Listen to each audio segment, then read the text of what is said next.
CPM-നെ വീണ്ടും വെല്ലുവിളിച്ച് G Sudhakaran MLA. CPM നേതാക്കൾ വയോജന പാഠശാലയിൽ പോയി വിദ്യാഭ്യാസം നടത്തണം. ജനങ്ങളോട് പെരുമാറുന്നത് എങ്ങനെയാണെന്ന് പഠിക്കണം. എന്തിനാണ് തന്റെ ഓഫീസിലേക്ക് പ്രതിഷേധ പ്രകടനം നടത്തുന്നതെന്നും ജി സുധാകരൻ ചോദിച്ചു. ആദ്യം പ്രതികരണം കാണാം. SLCക്ക് പോലും തോറ്റുള്ള ആളുകൾ വന്നിട്ട് എൻ്റെ വീടിന് നേരെ മുദ്രാവാക്യം വിളിച്ച് വരിക എന്നൊക്കെ പറഞ്ഞ അതെന്ത് ഏർപ്പാടാണ്? ആദ്യം നിങ്ങൾ ഒന്നുകൂടി വയോജന വിദ്യാശാലയിൽ പോയിട്ട് അവിടെ പഠിക്കുക. പ്രായമായവർക്കവിടെ വിദ്യാഭ്യാസ സ്ഥാപനങ്ങളിൽ പോയി CPM നേതാക്കന്മാർ പഠിക്കണം. ജനങ്ങളോട് മര്യാദയ്ക്ക് പെരുമാറണം. എതിരാളികളെ അസഭ്യം പറഞ്ഞതുകൊണ്ട് കാര്യമായി, ചീത്ത പറഞ്ഞതുകൊണ്ട് കാര്യമായി.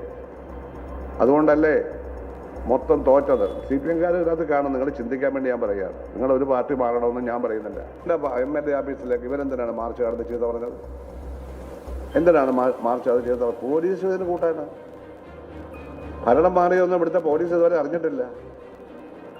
ആലപ്പുഴ പോലീസ് ഒന്നും അറിഞ്ഞിട്ടില്ല. അവർ പഴയ പോലെ പ്രവർത്തിക്കുകയാണ്, വെറുതെയാണ്. സുധീഷ് ഗോപാലുണ്ട് വിശദാംശങ്ങൾ നൽകാൻ. സുധീഷ്, നമുക്കറിയാം അമ്പലപ്പുഴയിൽ CPM-ന്റെ മുഴുവൻ സംഘടനാ സംവിധാനത്തെയും വെല്ലുവിളിച്ച് തെരഞ്ഞെടുപ്പിൽ മത്സരിച്ച് ഒറ്റയ്ക്ക് ജയിച്ച ജി സുധാകരനെ ഇപ്പോഴും CPM-കാർ അസഭ്യം പറഞ്ഞുകൊണ്ട് നടക്കുകയാണ്. ഈ സാഹചര്യത്തിലാണോ സുധാകരൻ പ്രകോപിതനായത്? എന്തൊക്കെയാണ് CPM-നെതിരെ ആഞ്ഞടിച്ചത്?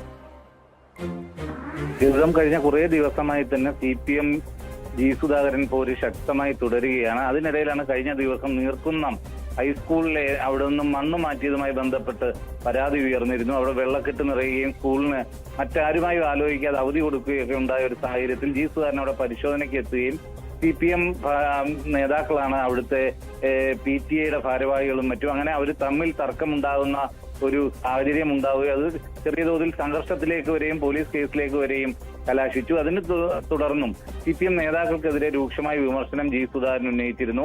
ഇതിൽ പ്രതിഷേധിച്ചാണ് കഴിഞ്ഞ ദിവസം സുധാകരന്റെ ഓഫീസിലേക്ക് CPM ഒരു മാർച്ച് സംഘടിപ്പിച്ചത്.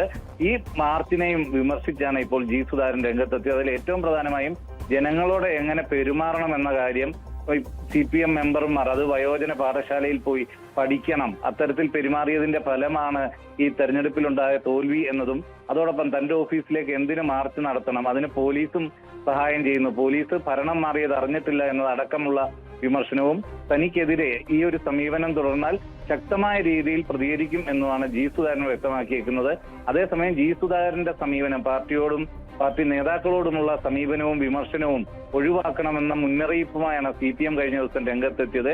ഈ രീതിയിൽ പോര് തുടരുമ്പോഴാണ് CPM-ന്റെ ആ ഒരു ഭീഷണിക്ക് മുന്നിൽ വഴങ്ങാതെ വീണ്ടും CPM-നെതിരെ ശക്തമായ രീതിയിൽ പ്രതികരിച്ചുകൊണ്ട് ജി സുധാകരൻ വീണ്ടും രംഗത്തെത്തിയത്. ഗൗതം, ഓക്കെ, CPM-നെ അതിരൂക്ഷമായി വിമർശിച്ച ജി സുധാകരൻ വീണ്ടും രംഗത്തെത്തുകയാണ്.